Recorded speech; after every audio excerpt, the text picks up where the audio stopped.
Shelter home यानी कि बालिका गृह एक ऐसा गृह जहां पर बेसहारा बच्चियों का सहारा दिया जाता है, या फिर कोई लड़की ऐसी जगह नाराज से घर से निकल गई हो, या फिर ऐसी लड़की जिसकी कोई माँ बाप ना हो। इस तरह के लड़कियों को एक गृह में रखा जाता है जिससे शेल्टर होम कहते हैं। वहाँ पर एक अधिकारी जाती है, महिला अधिकारी, देखने के लिए कि क्या सब कुछ ठीक है कि नहीं है।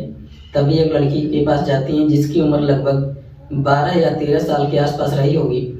उस महिला अधिकारी ने उस 12-13 साल लड़की को एक चॉकलेट दी और चॉकलेट देकर कहा कि तुम ठीक हो। और उसने कहा मैं तो ठीक हूँ, लेकिन यहाँ पर कुछ ठीक नहीं हो रहा है। जैसे ये बात कहती है और पूछती है कि आखिरकार क्या बात है, तुम मुझे बता सकती हो, मैं तुम्हारी अच्छी दोस्त हूँ। उस महिला अधिकारी ने उसकी दोस्त बनकर उसकी माँ के जैसे बातें करके, उसकी बहन के जैसे बातें कर कर उसके दिल में अपनी जगह बना लेती है। और जब उससे पूछना चाहा तो उसने जो बताया वो सुनकर वो महिला अधिकारी ने हैरान हो जाती है।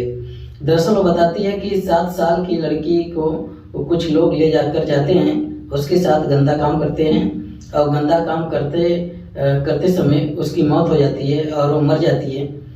उस महिला अधिकारी ने पूछा फिर क्या होता है, उसको क्या करते हैं, तो वो लड़की बताती है कि उसकी लाश को यही गड्ढा खोद कर जमीन में दबा दिया जाता है। जैसे ही उस महिला अधिकारी ने ये बात सुनी, उसके पैरों तले जमीन खिसक जाती है। अब उसने इस इंस्टीट्यूट में बालिका गृह में किसी बातचीत करना गवारा नहीं समझा। उसने सोचा कि यहाँ से ये बात निकल कर अब दूसरे लोगों तक पहुँचनी चाहिए, यानी कि अधिकारियों तक पहुँचनी चाहिए, और जो सच है उसको निकलवाना चाहिए। और ठीक वैसा ही होता है, बात उच्च अधिकारियों तक पहुँचती है। बात उच्च अधिकारियों ही नहीं बल्कि सोशल मीडिया के माध्यम से, टेलीविज़न और अखबार के माध्यम से पूरे हिंदुस्तान में आग की तरफ फैल जाती है। उसके बाद उस जगह को खोदा जाता है, गड्ढे को, और वहाँ से तलाश की जाती है और उसी 7 साल की लड़की की लाश को, हालांकि लाश तो नहीं मिलती, जो सच सामने आता है उसको पूरे हिंदुस्तान ने सुना और लोगों ने अपनी आंखों, कानों पर, मुंह पर हाथ रख लिया।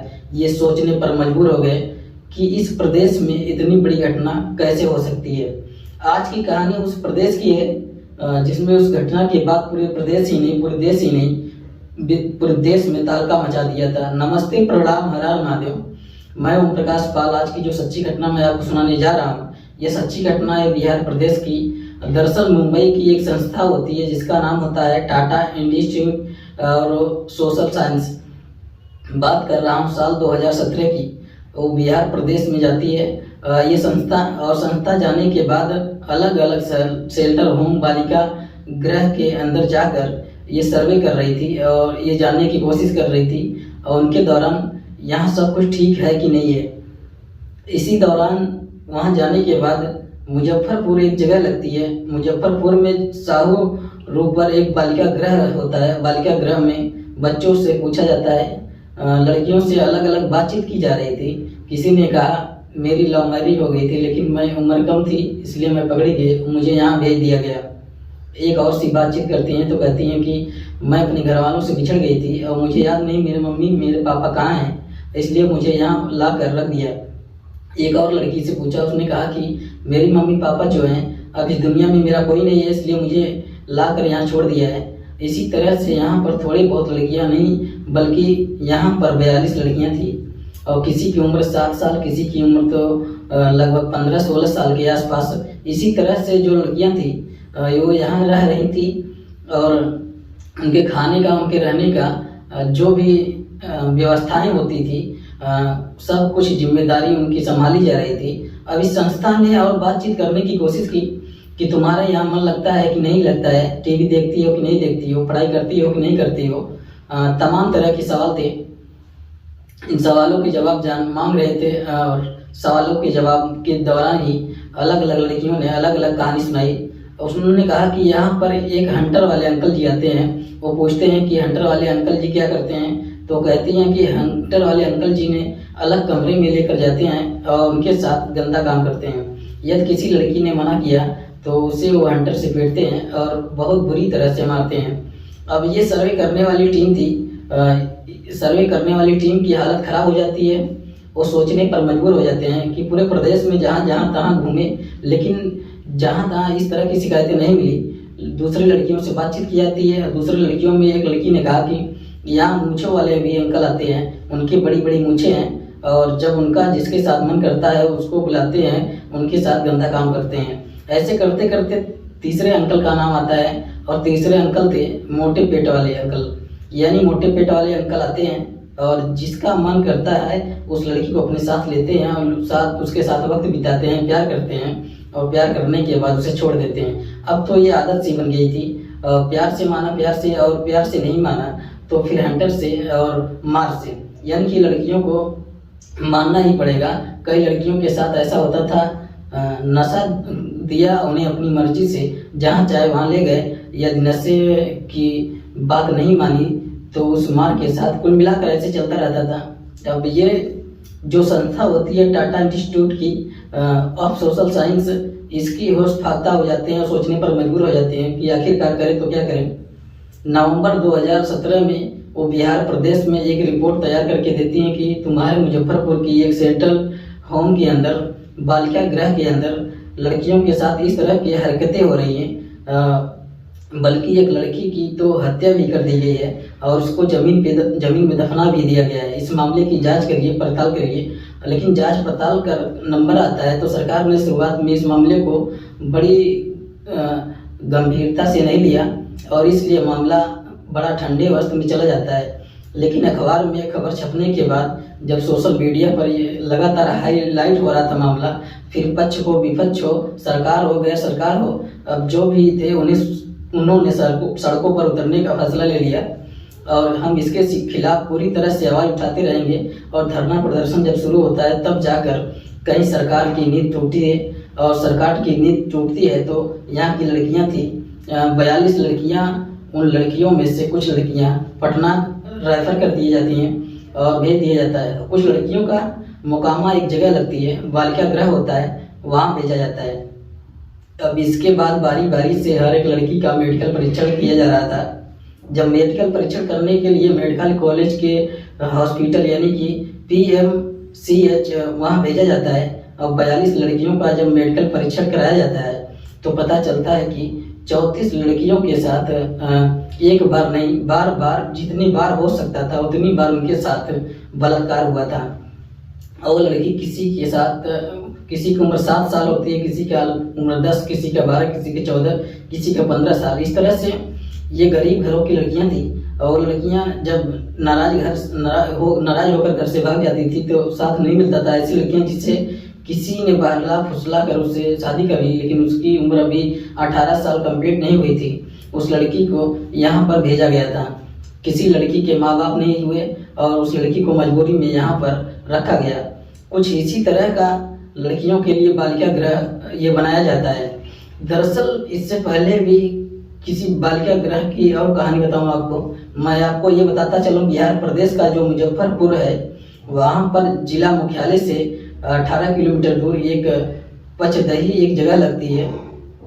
और पचदही जो एक रहने वाले राधा मोहन ठाकुर साहब होते हैं, उन्होंने 1982 की अंदर रात कमल के नंबर के नाम के एक अखबार शुरू करते हैं। और कुछ वक्त जब बीत जाता है तो उनकी अच्छी खासी पैठ बन जाती है, साथ ही अधिकारियों की बन जाते हैं। और धीरे धीरे जब अखबारों में खबर प्रकाशित करते रहे तो नेताओं से भी अच्छे पहचान बन जाते हैं। कुछ वक्त बीतता है, सरकारी विज्ञापन इनके खाते में आना शुरू हो जाता है। अखबारों की जो मेन मुख्य कमाई होती थी वो विज्ञापन होता है, और जो सरकार से विज्ञापन मिलने लगते हैं तो समझ लीजिएगा कि आपके लखपति से करोड़पति कब बन जाएंगे आपको पता ही नहीं चलेगा। और ये राधा मोहन ठाकुर जब जिम्मेदारी संभाल रहे थे, कुछ वक्त बाद जब बूढ़े होते हैं और ये उनका बेटे को दे देते हैं। जब बेटा ठाकुर ब्रिजेश ठाकुर ने ये जिम्मेदारी संभाल ली, अखबार संभालने के बाद पैसा ठीक ठाक आने लगा और नेताओं में अच्छे खासे पहचान बना ली, अधिकारियों में अच्छे खासे पहचान बना ली। 1995 में एक चुनाव लड़ते हैं, चुनाव जीत नहीं पाते, हार जाते हैं। कुछ वक्त और बीतता है और वक्त बीतने के बाद साल 2000 में फिर से विधानसभा का चुनाव लड़ा जाता है, लेकिन उस चुनाव में भी हाथ से कामयाबी नहीं मिलती वोट बैंक लगातार बढ़ता चला जाता है। इसलिए साल 2000 फिर से चुनाव लड़ते हैं। उस चुनाव में भी इनको कुछ ज़्यादा सफलता हाथ नहीं लगती। इस बार इन्होंने जैसे पिताजी से जिम्मेदारी ली थी, यानी राधा मोहन ठाकुर से जिम्मेदारी ली थी, ठीक वैसे ही ब्रजेश ठाकुर ने खुद जिम्मेदारी संभाली और जिम्मेदारी ले ली। और जिम्मेदारी इसके बाद उन्होंने बालिका गृह, जो भी मैंने अभी बताया, अल्प आवास गृह, वृद्धा आश्रम, महिला केंद्र सुधार गृह, इस तरह से कई संस्थाएं बनी। और यही नहीं, अखबार भी खोला। और कुछ दिन बाद इन्होंने एक हिंदी अखबार खोला, हिंदी इंग्लिश अखबार था न्यूज नेक्स्ट, उसको जिम्मेदारी अपने बेटे को दी। और उसके बाद एक उर्दू का अखबार चलाया जिसका नाम रखा था हालाते बिहार। इसके बाद अखबार जैसे जैसे आ रहे थे, अब विज्ञापन भी आने लगे। राजनीतिक की तो इच्छा पूरी नहीं हुई। उन्होंने सोचा कि सरकार की तरफ से कई NGO संस्थाओं की अन्य सरकारी अनुदान मिलता है और अनुदान पर वो अच्छे खासे पैसा कमा सकते हैं। उन्होंने कई गृह जो खोले, उन गृहों में सरकारी अनुदान मिलने लगा और इनके अधिकारियों से अच्छी खासी पहचान बनने लगती है और नेताओं से भी पहचान बनने लगती है। कहते हैं कि सर्वे सरकारी योजना में हो जब लाभ मिल जाती है, उसको कुछ न कुछ आपको पेशकश देनी पड़ेगी, यानी कि कमीशन देना पड़ेगा। और कमीशन से नहीं मानते हैं तो उन्हें लड़कियां सप्लाई कर दी जाती है। ठीक वैसे ही जो ये बालिका गृह होता है, ऐसा आरोप भी लगने लगा कि जो 42 लड़कियों में से 34 लड़कियों का रेप होता है, उन लड़कियों का रेप खाली यही लोग नहीं कर रहे थे, बल्कि ऐसे अधिकारी भी उनमें शामिल हो जाते हैं और कई नेता भी शामिल हो जाते हैं। लेकिन जब बात नेताओं की आती है तो वाकई भूचाल मच जाता है। इस मामले में जांच पड़ताल की बात आती है। इस मामले को खुद CGI यानी कि चीफ जस्टिस ऑफ इंडिया को, इस वक्त के जो CGI थे रंजन गोगोई, सुप्रीम कोर्ट के CGI, उन्होंने इस मामले को स्वतः ही गंभीरता से लिया। उन्होंने इस मामले को मुजफ्फरपुर से हटाकर सीधा दिल्ली के साकेत अदालत में पहुंचाया और कहा कि इस मामले की निष्पक्ष जांच की जाए। और साथ ही बिहार प्रदेश जब लगातार प्रेशर में आ जाता है तब CGI को इस मामले की जांच दी जाती है। CBI इस मामले की जांच करती है। जांच पड़ताल करने के बाद अच्छी खासी रिपोर्ट तैयार करने के बाद फिर ये अदालत में पेश किया जाता है। तो उसमें पता चलता है कि इसमें जो आरोपी बनाए गए थे लगभग 19 लोग थे। 19 लोगों में से 18 लोगों पर आरोप सिद्ध पाया जाता है, यानी कि उनकी गड़बड़ियां पाई जाती है। यदि उनके नाम लेने की कोशिश करूं तो मुख्य रूप से ब्रजेश ठाकुर होते हैं, एक महिला इंदु कुमारी, चंदा देवी और नेहा कुमारी, हेमा मसीह, कैन कुमारी, रवि कुमार, दिलीप कुमार, विजय तिवारी, गुड्डू पटेल, कृष्णा राम, भोजी रानी, रामानुज ठाकुर उर्फ मामू, रमाशंकर सिंह उर्फ मास्टर, डॉक्टर अश्वनी, नरेश प्रसाद, शाइस्ता परवीन उर्फ मधु। इस तरह से लगभग 18 ये महिला पुरुष होते हैं, दोषी पाए जाते हैं, उनके खिलाफ कार्रवाई भी होती है। साल 2020 की बात है, जनवरी का ये महीना था। साकेत की दिल्ली में है निचली अदालत में उसने इस मामले की सुनवाई की। सुनवाई करने के बाद जो मुख्य आरोपी होते हैं उनको सजा सुनाई जाती है। साथ ही 11 अन्य और जो आरोपी होते हैं उनको भी उम्र कैद की सजा सुनाई जाती है। जब ये सजा होती है उसके बाद फिर ये लोग पहुंच जाते हैं सीधा दिल्ली हाई कोर्ट में अपील करते हैं। कहते हैं कि हमारा कोई दोष नहीं है, हम ऐसी लड़कियों को जिसमें सहारा दिया करते थे जो कि पहले से धंधे में ढकेल दी जाती है। ऐसी लड़की थी जो परिवार के लोग वेश्यावृत्ति के धंधे में पड़ी हुई थी और हमने इस लड़कियों को आसरा दिया। ऐसे लड़कियों के साथ हमने कोई गलत काम नहीं किया। आज भी ये दावा करते हैं, लेकिन जब अदालत ने सजा सुनाई, जब तक ये जिंदा रहेगा ब्रजेश ठाकुर तब तक सलाखों के पीछे ही रहेगा और ये सलाखों से निकलना नहीं चाहिए। और ऐसे लोगों को समाज में रहने का और समाज के अच्छे लोगों के बीच में रहने का कोई अधिकार नहीं है।